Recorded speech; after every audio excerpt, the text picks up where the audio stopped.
அது சுந்தர் சார்கிட்ட வந்து பேய் தோற்றதில்லைன்னு பேயை நம்பினான் தோற்றதில்லை ஒரு டைலாக் சொல்லுவார். அது உண்மையிலேயே பேய் படம்னு பார்க்கும்போது நம்ம என்ன ஃபீல்டில் இருந்தால் டங்குன்னதும் அப்படியே கிருன்னு ஆகிடுது. ரொம்ப நல்லா இருக்கு. அதே மாதிரி அவருக்கு எப்படி இருந்தாலும் 100-120 வருஷம் வாழ்வார்.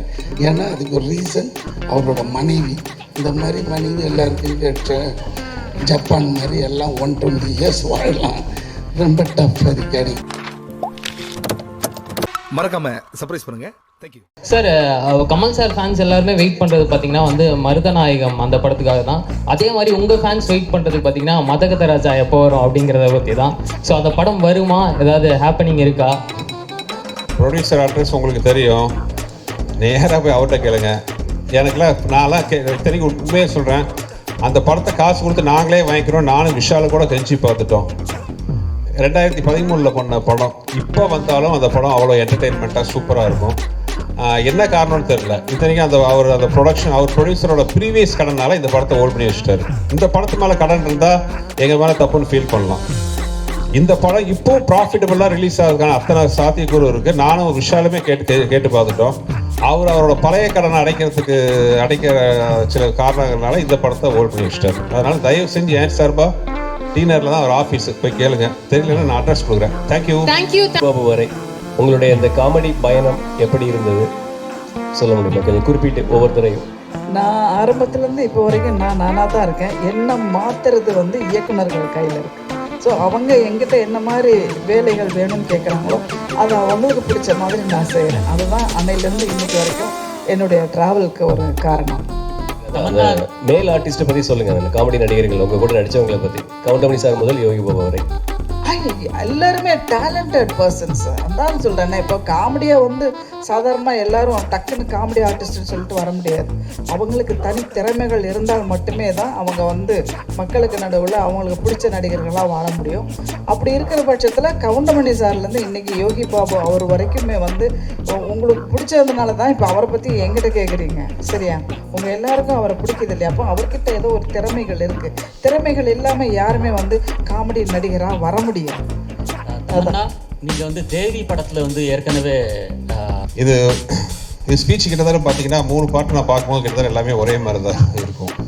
ஏன்னா இந்த அரண்மனைங்கிறத நான் வந்து எதுவுமே ஃபர்ஸ்ட் பார்ட் பண்ணும்போது நான் பிளான் பண்ணவே இல்லை. இந்த அரண்மனை வந்து ஒரு 4வது ஃப்ரான்ச்சைஸ் வரைக்கும் போவோம் அப்படின்ட்டு. ஏன்னா அரண்மனை 2 முடிவு பண்ணது ஃபஸ்ட்டு, 3 டிசைட் பண்ணது செகண்ட் பார்ட். அந்த மாதிரி இப்போ 4th வந்து வரது காரணமே அதோட 3வது பகுதியோட வெற்றி தான்.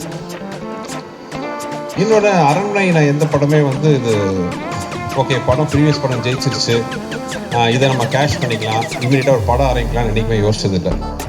ஏன்னா அது வந்து ஒரு சக்ஸஸ்ஃபுல் ஃப்ரான்ச்சைஸ். இன்னும் சொல்ல போனால் என்னுடைய டைரக்டர் கேரியருக்கு ஒரு ஆணிவேர் மாதிரி சொல்லலாம். ஸோ எப்பவுமே அந்த படத்தை வந்து நான் என்னென்னா ஒரு நல்ல நாட் கிடைச்சா மட்டுமே தான் அதை தொட்டுக்கணும் இல்லையா. ஓகே இதை நம்ம பண்ணுவோம், கேஷ் பண்ணுவோம்னு என்றைக்குமே நினச்சதில்லை. ஏன்னா அந்த படத்துக்கான எதிர்பார்ப்பாகட்டும், ஆடியன்ஸ்ட்டு அதுக்கு அதோட எக்ஸ்பெக்டேஷன் எல்லாமே ஒரு வேறு லெவலில் இருக்கும். ஸோ என்றைக்குமே பார்த்தீங்கன்னா அதை நான் ரொம்ப சேஃப் சொல்ல தான் போயிட்டுருந்தேன். ஏன்னா அரண்மனைங்கிறது வந்து எனக்கு ரொம்ப என்னோடய கேரியரில் என் லைஃப்பில் ஒரு முக்கியமான அங்கம். ஸோ நல்ல எனக்கு கான்ஃபிடென்ட்டான நல்ல ஒரு இன்ட்ரெஸ்டான ஒரு ஐடியா கிடைக்கிற வரைக்கும் அந்த படத்தில் இது வரைக்கும் தொட்டதே இல்லை. இந்த அரண்மனை 4 கூட அப்படி தான் ஆரம்பித்தோம். எப்படின்னா திடீர்னு என்னோட கோர் ரைட்டர்ஸ் நரு கீர்த்தி வந்து ஒரு நாள் இன்ட்ரெஸ்டிங்கான ஒரு விஷயம் சொன்னாங்க. வேறு படத்துக்கான டிஸ்கஷன் இருந்தபோது ஒரு பாக்குங்கிற ஒரு விஷயம் ஏன்னா அது பெரிய ஒரு ஹிஸ்ட்ரியாக வரணும். அதாவது இந்தியாவில் பெரும்பகுதியை ஆண்ட மன்னர்கள், உதாரணத்துக்கு நீங்கள் வந்து அசோகர் எடுத்துக்கலாம், அவுரங்கசீப், அக்பர், அவங்க எல்லாமே அவங்களோட எல்லை பகுதிகள். இப்போ நார்த்தில் பார்த்தீங்கன்னா சில பேர் ஆப்கானிஸ்தான் வரைக்கும் போயிருக்காங்க, சில பேர் பாகிஸ்தான் லாகூர் வரைக்கும் போயிருக்காங்க, சில பேர் காஷ்மீரை தாண்டி இருக்காங்க அவங்களோட எல்லை பகுதி. அதே மாதிரி வெஸ்ட்லேயும் மேலே போயிருக்கு. சவுத்துலேயும் நீங்கள் பார்த்தீங்கன்னா சில பேர் டெக்கான் வரைக்கும் வந்திருக்காங்க, பெங்களூர் வரைக்கும் வந்திருக்காங்க, மதுரை வரைக்குமே வந்திருக்காங்க. ஸோ சவுத்து, நார்த், வெஸ்ட்டில் வந்து அவங்களோட பார்டர் மாறினாலும் ஈஸ்டில் மட்டும் கிட்டத்தட்ட கோடு கிழிச்ச மாதிரி பிரம்மபுத்திரா நதியை தாண்டி யாருமே போகல. அதுக்கு வரலாற்று ரீதியாக வந்து வெவ்வேறு காரணங்கள் சொல்கிறாங்க. அங்கே ஒரு வீரமான ராஜ பரம்பரை இருந்துச்சு, இல்லை ஒரு கொரில்லா படைகள் நிறையா இருந்துச்சு, இல்லை ஒரு புவியியல் ரீதியாக ஒரு ஜாகிரபிக்கலாக பார்த்தீங்கன்னா அங்கே நிறைய அடர்ந்த காடுகள் மலைகள்லாம் இருந்ததுனால அதை தாண்டி இவங்க போக முடியலங்கிற மாதிரிலாம் வெவ்வேறு காரணங்கள். கலகலப்பு ஒன்றில் வந்து எப்போவுமே எல்லா இன்டர்வியூலையும் சொல்லியிருக்கேன். கலகலப்பு ஒன்று பண்ணும்போது நான் கிளம்பும்போது சார் வந்து என்னை பார்த்து ஒன்று சொன்னார். உட்காந்துருந்தார் சார். உட்காந்துருக்கும்போது நான் என்ன பண்ணேன், அவரை பார்த்துட்டு சார் இதுமாரி நான் முடிஞ்சிச்சு சார் நான் கிளம்புறேன் அப்படின்னு சொல்லி சார்கிட்ட சொன்னேன். அப்போ சொல்லும் போது சார் சொன்னார், யோகி பாபு நீங்கள் நடந்து வரும்போது உங்கள் தலைக்கு பின்னாடி ஒரு சக்கரம் சுற்றுச்சு அப்படின்னு. அந்த சக்கரம் வந்து சார் எப்படி சொன்னாரோ அதேமாரி கடைசி வரலும் இந்த தமிழ் சினிமாவில் நான் இருக்கிற வரலும் அந்த சக்கரம் சுற்றிட்டே இருக்கும். அந்த சக்கரத்தை வந்து சார் தான் சுற்றி வைக்கணும். ரொம்ப நன்றி சார். இதுக்கப்புறம் எனக்கு எதுவும் சொல்கிறதுக்கு வார்த்தைகள் இல்லை. டோட்டல் குஷ்பு மேடம், நான் இதை நடித்த எல்லா நடிகர்களுக்கும் நான் நன்றி தெரிவிச்சுக்கிறேன். ரொம்ப ரொம்ப நன்றிங்க. தேங்க்ஸ். ட்ரெய்லர் பிடிச்சிருக்கா? I think this is one of the best trailers in all the Aranmanes that I have seen, and I have been a part of Aranmane 3. I think I personally loved it. Me and Tamanna were sitting and we were like, oh my god, we got scared sitting in this. So we're really looking forward to Aranmane 4. எனக்கு horror comedy films ரொம்ப ரொம்ப பிடிச்சிருக்கு, act பண்ணுறதுக்கு and பார்க்குறதுக்கு. So I am a huge horror genre fan. முதல்ல Aranmanai 3 and இப்போது அரண்மனை 4 எல்லாமே it has been a wonderful experience. Story wise எல்லா அரண்மனை ஃபில்ம்ஸை விட எந்த ஸ்டோரி பெஸ்ட்னு நினைக்கிறேன். ஸோ அரண்மனை 4 உங்கள் எல்லாருக்கும் ஒரு நல்ல சம்மர் ட்ரீட்டாக கண்டிப்பாக இருக்கும். இப்போது horror comedy direction I feel is the toughest thing to do, and Sundar C sir, I think he's the master of that craft. So you've done such a fabulous job, and sets la he's always like very cool. You feel like, I mean, there is a lot of stress on a horror film set, but I've always seen him being very very cool. And இது ஒரு பெரிய கூட்டம், ஆனால் ஒரே ஒரு சிங்கம் மட்டும்தான் இருக்கும். அவர் தான் இயக்குனர் சுந்தர் சி சார். என்ன அப்படின்னா எல்லாரையும் கரெக்டாக ரோன் பண்ணுவார். அவர் சும்மா தான் உட்காந்துட்டு இருப்பாருன்னு நினைப்போம், ஆனால் டக்குன்னு பார்த்தா நீங்கள் அந்த இடத்துல தப்பு பண்ணிட்டீங்க அப்படின்வாரு. நிஜமாகவே நம்ம ஒத்துக்கலான்னா கூட போட்டு காமிச்சிட்டுவார். ஸோ அந்தளவுக்கு ஷார்ப்பு. அதாவது ஒரு இன்னைக்கு இருக்கிற காலகட்டங்களில் ஒரு இயக்குனர்கள் இந்த மாதிரி ஒரு டைமிங்கு, அந்த ஷார்ட்ஸ் பிரிக்கிறது, அந்த வேலை வாங்குறது, இந்த மாதிரி டைரக்டர்ஸ் ரொம்ப கம்மி. அதெல்லாம் இந்த வரிசையில் இப்போதைக்கு முதல் இடம் வந்து சுந்தர் சி சார் அவர்கள். ஆமாம், ஏன்னா அவர் கூட நடிக்கும் பொழுது நமக்கு கொஞ்சம் எனக்கு பயமாக தான் இருக்கும். திடீர்னு திட்டிடுவார் இல்லை சார்? ஆமாம், ஏன்னா என்ன கரெக்டாக அவர் எதிர்பார்க்கறது வரணும். அதுபோல் அவருடைய கோ டைரக்டர்ஸ், அசிஸ்டன்ட் டைரக்டர்ஸும் எல்லாருமே அவருக்கு கரெக்டாக நூல் பிடிச்ச மாதிரி கரெக்டாக இருப்பாங்க. ஸோ இந்த யூனிட் கூட ஒர்க் பண்ணுறது எனக்கு ரொம்ப ரொம்ப சந்தோஷமாக இருக்குது. அது மட்டும் இல்லை, சுந்தர் சி அவர்களும் குஷ்பு அவர்களும் இவங்கனால இன்றைக்கி நாங்கள் அத்தனை பேரும் நிறைய டெக்னீஷியன்ஸ் அண்ட் ஆர்டிஸ்ட் எல்லாருமே அவர்களுடைய குடும்பங்கள் எல்லாம் இன்றைக்கு சந்தோஷமாக வாழுது. அதனால் அவங்களும் அவர்களுக்கு உதவிகரமாக இருக்கக்கூடிய தயாரிப்பாளர்களும் நெடுங்காலம் சௌக்கியமாக வாழணும்னு நான் இறைவனை பிரார்த்திக்கிறேன். தமிழ் ஃபில்ம் இண்டஸ்ட்ரியில் ஃபேமிலி மாதிரி, and there are people who I always feel like they put their money where their mouth is, which I think is very brave. We keep talking about we should make more female oriented films, we should empower women. இந்த மாதிரி பேச்சுங்கள் நிறையா பேர் பண்ணிகிட்டே இருப்பாங்க, ஆனால் அது பற்றி ஒன்றும் பண்ண மாட்டாங்க.